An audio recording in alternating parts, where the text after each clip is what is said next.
This is Plant-Based Briefing. UN, there's still time to combat climate change. Start by eating plant-based. By Maxwell Rabb at thebeet.com.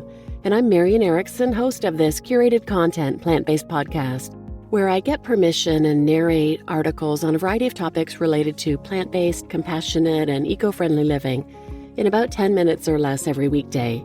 And for today's episode, it's from thebeet.com. They're a plant-based media platform, and they create and share a lot of information on food, health news, product launches and reviews, expert advice. I highly recommend following them on social media.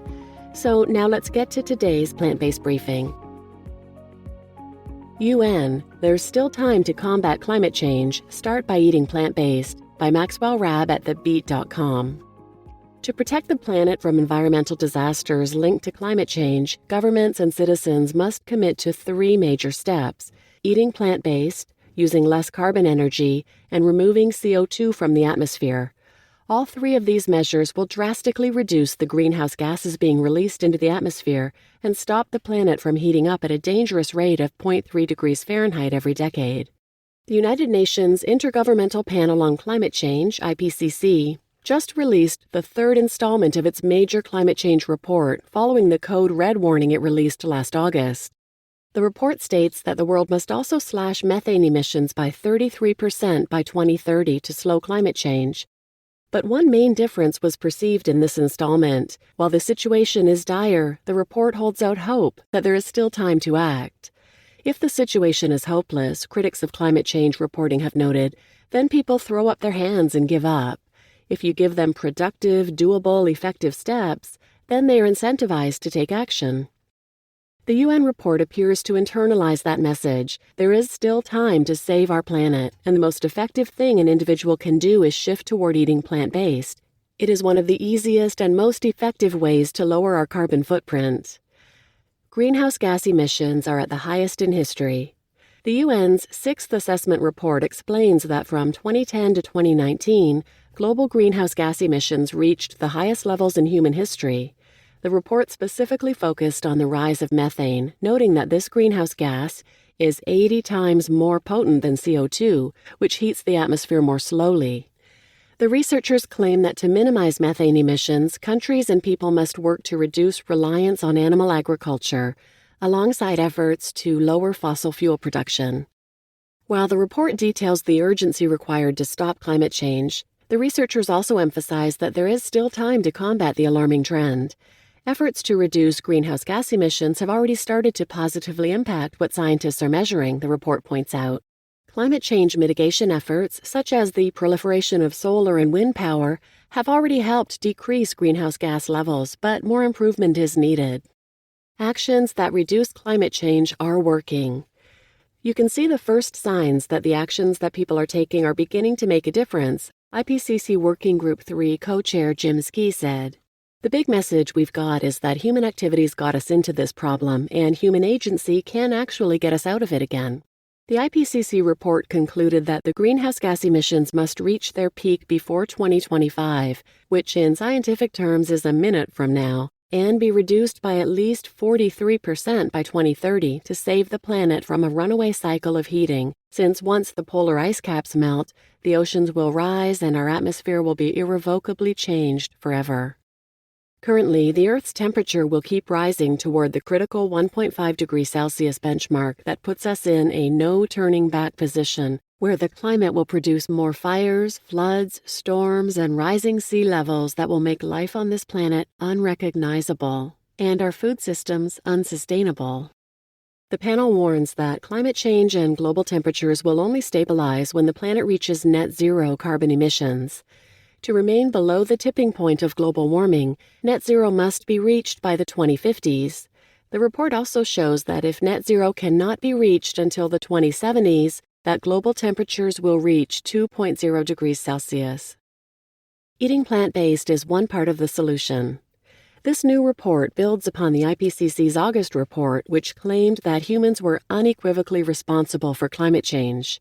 The most recent installment highlights that while some traction in the energy sector has helped mend emission levels, action is necessary across the agriculture and forestry sectors in order to effectively mitigate the climate crisis.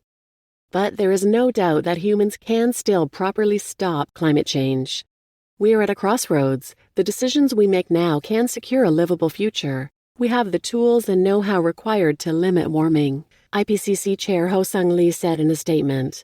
I'm encouraged by climate action being taken in many countries. There are policies, regulations, and market instruments that are proving effective. If these are scaled up and applied more widely and equitably, they can support deep emissions reductions and stimulate innovation. Humans are responsible for climate change.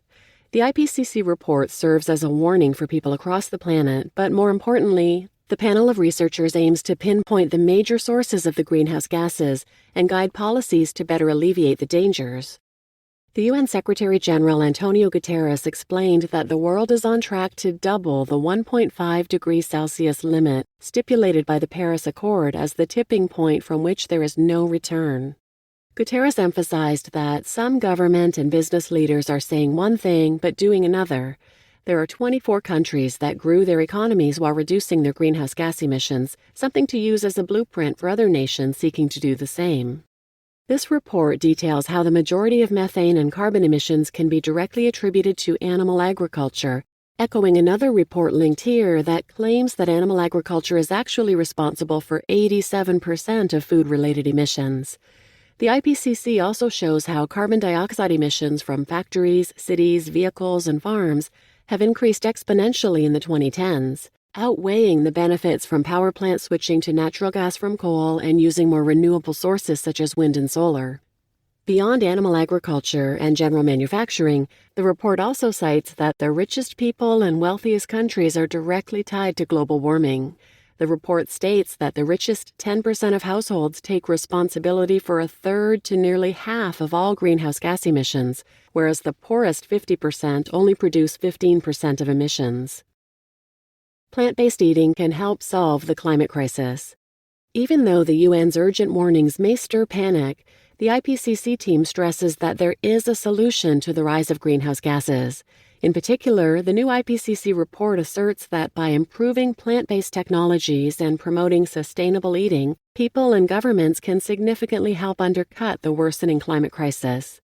Where appropriate, a shift to diets with a higher share of plant protein, moderate intake of animal source foods, and reduced intake of saturated fats could lead to substantial decreases in greenhouse gas emissions, the report states. Benefits would also include reduced land occupation and nutrient losses to the surrounding environment, while at the same time providing health benefits and reducing mortality from diet-related non-communicable diseases. By shifting to a plant-based diet even twice a week, people could help save the equivalent of 14 billion trees. Plant-based food requires significantly fewer materials and energy to produce. For example, Impossible Foods conducted a life cycle assessment that found that producing its vegan sausage required 71% less greenhouse gas emissions, 79% less water, and 41% less land than its animal-based counterpart. The IPCC plans to finish its sixth assessment report later this year, providing more guidance to people and governments worldwide. The shift towards a plant-based diet remains a clear method of minimizing individual contributions to the climate crisis while removing the need for animal agriculture industries worldwide. Climate change results from more than a century of unsustainable energy and land use, lifestyles, and patterns of consumption and production, he said. This report shows how taking action now can move us towards a fairer, more sustainable world. Bottom line, there is still time to act on climate change, the UN says. Going plant-based is an effective way to start. The United Nations released a report that urges citizens and governments to take action now to slow climate change. The good news? There is still time to act, but we need to do it now. Eating plant-based is one of the most effective ways to lower your carbon footprint. You just listened to UN, There's Still Time to Combat Climate Change, Start by Eating Plant-Based, by Maxwell Rabb at thebeet.com, and I'm your host, Marian Erickson. And the importance of switching to a plant-based diet for the environment is understood by universities around the world. In the U.S., Harvard, Stanford, University of Michigan, Arizona State University are all going to between 30 and 60% plant-based food on their menus. In Canada, there's an initiative across the country for their universities to get to 60% plant-based by the end of 2022. And UK and European universities have similar initiatives, including Cambridge, University of Cardiff, University of London, and Berlin University, among others. And you can find out more about these initiatives. University of Victoria has a great site consolidating these, and you can find it at oac-uvic.ca/defaultveg. But I'll put a link to that in the show notes as well. So please share this episode with anyone who might benefit, and thanks for listening.